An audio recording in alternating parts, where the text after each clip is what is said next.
Hello everyone, nubkeks here. Welcome back to Nub Raids, and we have a pretty terrible, I would say, summon event coming this weekend. But at the same time, you might need to do it if you're going for the old Cat's Gaze in the Tea Party Titan event. And we are also going to be having some kind of nice rebalancing to a couple of kind of forgotten about heroes. Will it be enough to make them relevant? We shall see. One fun thing, free to play update. I just grabbed so I'm done with Dragon for now. But hey, while I was getting these Tea Party Titan points, I mean, we could maybe go for the Ancient Shard. Maybe. I've got some energy left, but we actually got, guys, beat Dragon Stage 25, took 10 minutes. I've actually gone into Dragon Hard. We're on Dragon Hard on the free-to-play. We are free-to-play 20 days into the game. Cool. Dragon Hard. Let's go. Amazing. But yeah, let's break down what is coming out. So here we go. Here is a summon event. It's Friday the 31st of January. That's this weekend. It's 2x Epic and Legendary from Primal Shards. Why is this terrible? If I had a Primal Shard at my free-to-play, I've not even sniffed one yet, I would probably pull it because we're only playing these accounts for 3 months and then we're throwing them away. I might do a giveaway or something. I don't know. But that might be okay. It's unlikely we're going to see a 2x mythical within a reasonable time within the next 2 months. Maybe in the next 2 to 3 months, we might see 2x mythicals. But yeah, this is not a 2x chance for mythicals, which is the main reason you are pulling your primal shards. You want the mythical champions. So I think this is very low value and sort of treat this mostly as not a 2x at all. Now, that being said, these are the 15x champions. Wheelchair the Ash Arrow, Thor Feyhammer, Trunda Gilt Mallet, Calvalax, Rotus the Lost Groom. They are from your primals, alongside Geomancer, Phoenix, and Allure. From the Voids, you've got Acrizia, Onryo, Arnon, Akemtum, and Skullcrown. We've got some good stuff in there. So Trunda, obviously, for cheesing Hydra. I might have a video on that soon. I did try out last night, just a quick first attempt with the Fina and Trunda team, and it's ridiculous. So yeah, and it's got massive potential beyond what I've done. I was just trying it out. So I might do a video on that, but Trunda is the best DPS champion for Hydra. She is, I haven't checked the leaderboards. I don't really care anymore, to be honest. Last time I checked, she was about 10 times better than the next best damage dealer, which is totally fair and balanced, of course. So that's her. The others I wouldn't be too keen on. I do think Thor is really good. I do really like Rotus as well. He remains solid for Arena. He's got a couple of hard counters, but when they're not there, the dude's a monster. So you've got some reasonable stuff here, but the epics are fantastic. Now, Geomancer is obviously, I think he's the second best epic in the game after Seer, but he's much easier to build and to use than Seer. Arguably, he is the best epic, so that's pretty huge. Phoenix is a great epic as well. Great damage on his A1. And Allure is amazing for that normal Fire Knight. So yeah, they're all reasonable enough epics. Geomancer would be the big one. That can be very helpful. Again, that's sort of tempting for the free-to-play to just, I don't know, throw in. How many shards do I even have? Not many.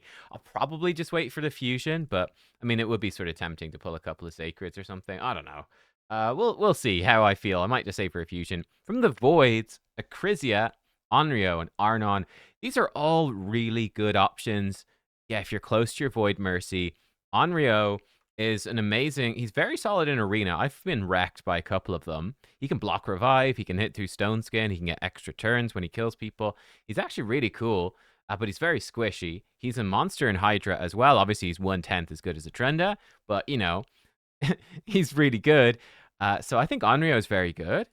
Arnon is really strong as well. He's quite new, and I've seen him being played in really top-end arena stuff and doing well. What's really cool about him is, you know, when he's going to die, it prevents his death, and he gets a Stone Skin instead and instantly does his AoE, and his AoE really smacks.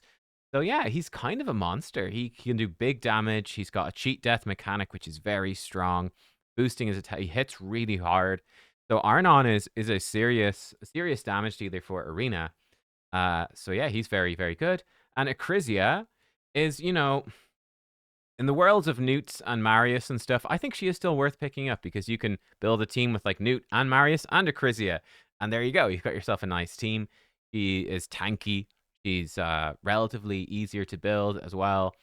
So yeah, I think Acrizia is decent. She's not the god that she used to be. Like when Acrizia first came out, I think the next best enemy max HP I think was like Royal Guard. It was kind of shocking. Now, like I said, we've had Newt, we've had lots of others, Marius and so on. So she's got a lot more competition. She's still good. For me, I probably personally wouldn't be chasing any of these. I think I wouldn't. I don't have any of them. I wouldn't mind getting any of them. They'd all be kind of cool, but I don't feel like I need any of them. A Kemptum and Skullcrown. Skullcrown's a good arena damage dealer with a good aura, and a Kemptum does open up. I think it's a bit better because he opens up some interesting cheesy teams. Later on, like with hexes and blowing up poisons, you can do some funky stuff with a Kemptum. He's quite fun. So yeah, there you go. That's this event. I think it's pretty poor. It's something to bear in mind if you have been skipping any of your Titan event points. Ooh, we just got some more stuff. Does this go in my inbox? I don't know. Will it? Yeah, yeah, that's new. I think so. I think that went in my inbox. If you've been skipping Titan event points, if you're skipping a lot of this Lunar Deck of Fate, that's how much I've done in my free-to-play, by the way. If you're skipping that stuff, it starts to become kind of tricky. So you might be pressured to pull some shards for this event anyway. But I don't know. It's a bit underwhelming. I mean, you can ultimately have, you could never go wrong with Trundus. I mean, realistically, unless you've got 3+4 Trundus, you're just griefing your clan for Hydra, right? Right. So you can always pull more Trundus. You can always pull more Rotus. A couple of Calvalax is an interesting team. But yeah, might be forced to pull, but not too exciting. Let's check out the rebalances, though, which are a bit more exciting. So the first champion who is getting a rebalance, you've probably never seen him used or never really thought about this guy. I think he was maybe a champion training tournament reward at one point. It's Ulton of the Shell. Anybody know? I actually knew a man named, my best friend in college, in like university, his dad was named Ulton. It's a very unusual name, but there it is. Ulton of the Shell. Yeah, what does he even do? I don't even know, but he is getting buffed. So let's take a look at what is changing with him. Sorry if the text is a bit small. Let's actually zoom in a bit more and see what we can do. Let's come over here. So with Ulton's rebalance, we aim to enhance his self-preservation capabilities while providing more opportunities for crowd control. His A1, they're increasing the base chance to apply decreased defense. His A2, they're going to boost his healing. And I think his shield now scales. Oh my god, why am I using this snip program still? Yeah, shield is going to scale off of attack, which is really good, and become stronger for every debuff removed. Yeah, I mean, let's just look at it. So his A1, double hitter, each hit is going up to a 50% chance of decreased defense. The old version, each hit was a 30%, that booked to 50. Now it's going to be each hit is a 50 books to 70% chance of decreased defense. That's, it's decent. It's not too bad. Yeah, he can also remove the increased defense. It's okay. Yeah, so decreased defense A1, solid enough. Cool. Great. His A2 removes all debuffs, will heal him by 20% max HP, and heals him by an additional 20% max HP for every debuff removed. Ooh, that's pretty spicy. What did it do before? It would heal him by 20% max HP for every debuff removed. Okay, so that's still the same, but he now gets a baseline heal. Yeah, okay. So you're still getting a big, big heal for every debuff you take off. Now you're getting a baseline heal as well. I think that's not a massive deal, but it's nice. Gives him a shield buff. Now, this is really big. Shield proportional to his attack. And the value of the shield will increase by 5% for every debuff removed. What's the old version? A shield... The value of the shield is equal to any surplus heal from this skill. Wow, that is a massive... That's so much better. The new version is so much better. So this one was a conditional heal, and it would give you a shield based off your surplus heal. So if you didn't have any surplus heal, which might easily happen, no shield.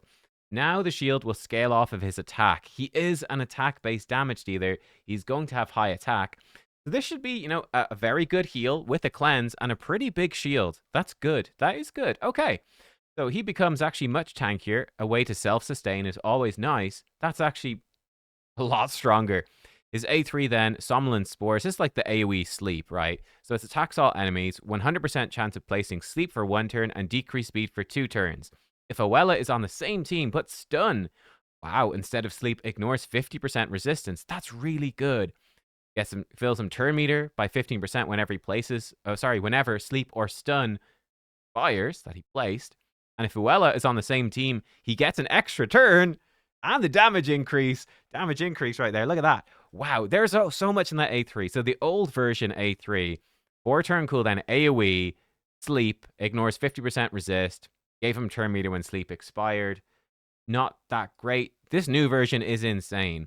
So now it has AoE decreased speed as well, and it becomes an AoE stun if Oella is there. That's really juicy. AoE stun ignoring 50% resist with AoE decreased speed, and he'll be getting turn meter, and the extra turn built in, so he can just come in, AoE stun, and then start single target nuking. It's actually pretty phenomenal. His passive can decrease his skill cooldowns by a turn when he's healed by continuous heal.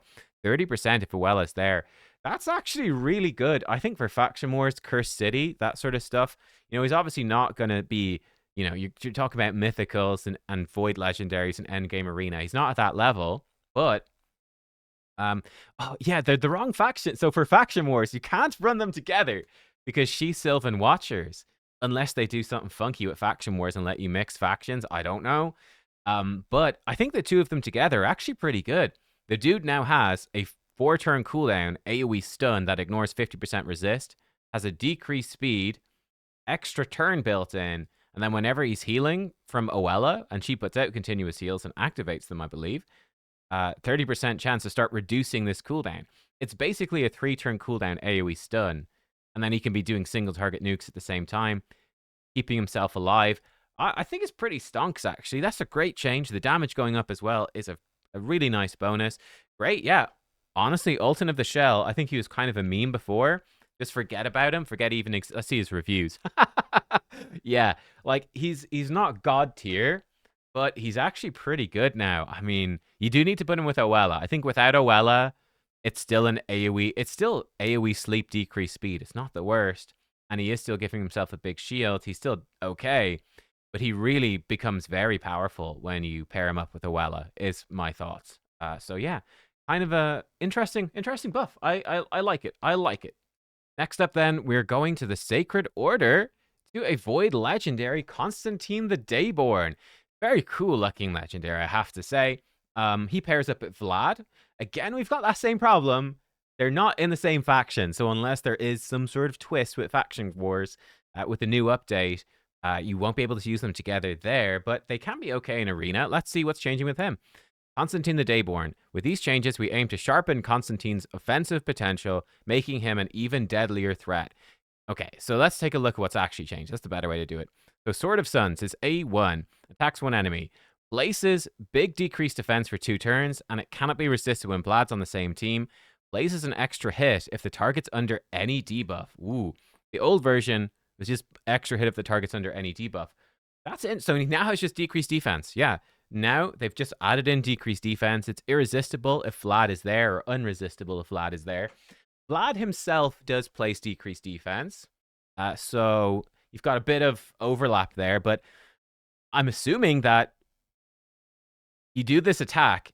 If they don't have any debuffs when you start this attack, and you successfully place decreased defense, I'm assuming it would then trigger the extra hit. So he might self-enable his A1 to do the extra hit, which is kind of cool. Yeah, kind of cool. This move probably hits pretty hard. I'm not actually that familiar, but I assume it hits pretty hard. Usually these extra hit attacks hit really hard, so that's kind of cool. Okay, Rune Shatter is A2. Attacks all enemies 2 times. Each hit ignores 15% defense.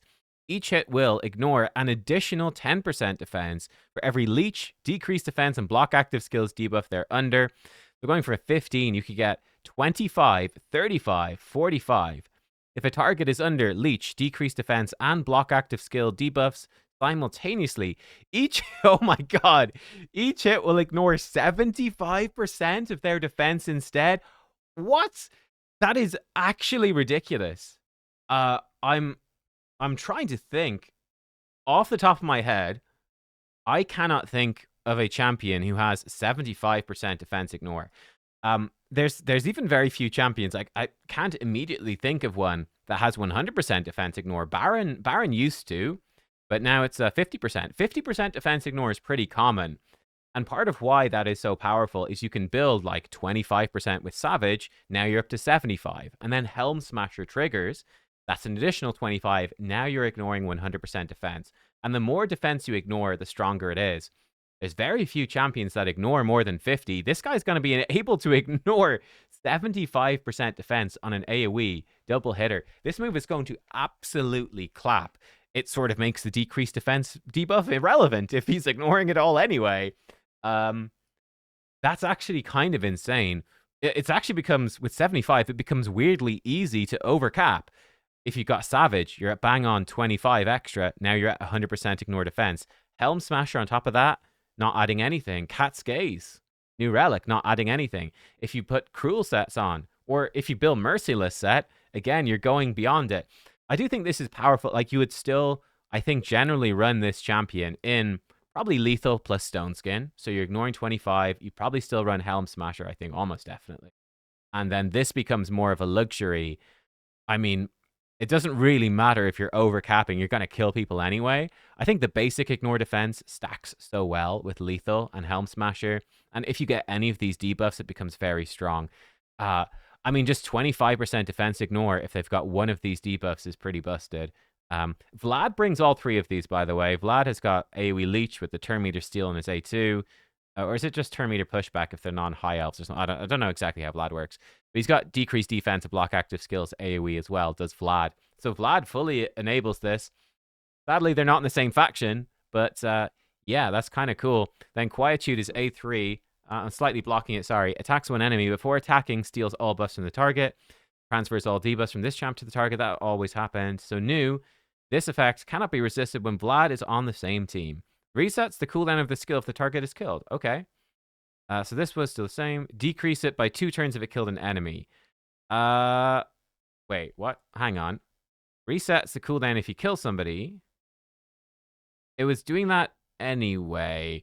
So I guess if it was unbooked, it wouldn't fully reset. But if it's a 3-turn cooldown and you decrease it by 2 turns, it's a 1-turn cooldown. When you get your next turn, cooldown goes down. It's off cooldown anyway. There's no big difference there. It's a bit strange. I do wonder. My only theory about this is if you kill a target and it resets the cooldown immediately, maybe you could get, like, you know, you've got some masteries that reduce your cooldown, and you've got gear sets like Merciless can reduce your cooldowns. I wonder if this full reset stops the A3 from eating up that cooldown reduction. So it would sort of like funnel the Merciless set cooldown reduction to his A2. I have no idea if that works. That's just a theory. I mean, maybe they're just making it better unbooked or making it a bit more clear, make it sound better. I don't know. I'd say it seems like functionally it'll mostly be the same. Possibly, maybe works a bit better with some masteries and sets and stuff. I don't know. And his aura, ally attack in arena, 35%. What was it before? 30%. I mean, who cares, right? That's not really any difference. It's very, very, very unusual that you would use an attack aura in arena. It's not too bad, but you 9 times out of 10, and more than that, 99 times out of 100, you're prioritizing speed. And then you'd be kind of more likely to go for accuracy or resistance auras, I think, or more niche circumstances. It's very difficult to think of situations where you wouldn't want the speed aura. I mean, if they're obviously slow, maybe classic or tag defense or siege, then maybe. But this aura won't even work in siege. It's arena, so it kind of sucks. But yeah, it's what it is. I think Constantine is a decent champion. Sort of his issue, he's got a great passive, by the way, which is not being changed. It's very good, though, where he blocks revive. Now, if Vlad is there, he blocks revive on everybody, which is really cool. This is a super strong passive. This is kind of what makes him special. And his moves are already pretty good. Now his moves are a lot better. I think he still has the main problem that running him with Vlad, it's sort of inherently a very squishy team. I guess you could run a sort of support Vlad. You do run into the issue that Stone Skin, Vlad can't do anything into Stone Skin. So you're probably running them as like a speed nuker team. Like you boost up with Arbiter. What do? I guess you have someone like Sulfurion would be insane with them. Blow up the Stone Skin and then let Vlad debuff and this guy starts murdering them. Could be kind of cool. But your team comp is fairly limited. And also Constantine, like I mentioned, he's very squishy, right? He's got nothing to keep him alive at all. He will just flop over dead at a stiff breeze. But he's a cannon. I think he's definitely, after these changes, the dude is an absolute cannon. I mean, certainly for PvE content as well. I'm just thinking about arena. But you can absolutely, for dungeons and stuff, I'd actually be quite curious, right? I don't know, man. Maybe for dungeons or Hydra or something. Maybe this guy could be a freaking monster just 100% ignore defense AoE on a 3-turn is kind of insane. He might be a dungeon machine. He's definitely one to watch for in the future. Yeah, I think he becomes an absolute cannon. I don't have him, but that becomes more exciting to pull. I guess if you're a newer player, it's a bit of a bummer in the sense you have to get both him and Vlad. How are people rating him right now? Pretty darn harsh. I would expect him to jump way, like, I mean, for instance, this new Vlad, I mean, Constantine, he's going to absolutely dumpster. Does it matter? No, but he will dumpster on, like, the Force Keep. Who cares? Nobody cares about the Force Keep, but there's no way he's going to be a 2.2 in the Force Keep. They probably should reset these ratings whenever they buff a champion, honestly.